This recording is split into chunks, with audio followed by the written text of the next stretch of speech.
Do not worry about anything. Instead, pray about everything.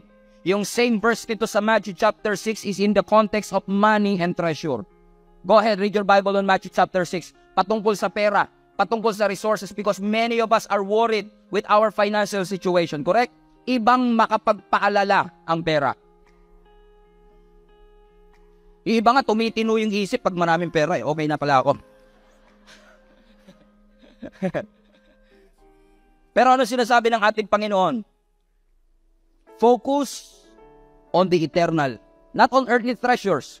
Because I don't want you to lose sight of what God already prepared and bled for you. Especially nowadays, that peace is a rare commodity. Bihirang-bihira ka makakita ng tao na may kapayapaan sa kanilang puso.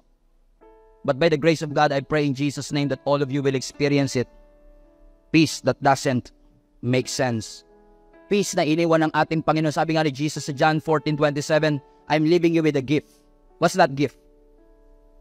What's that gift? Peace of mind and heart.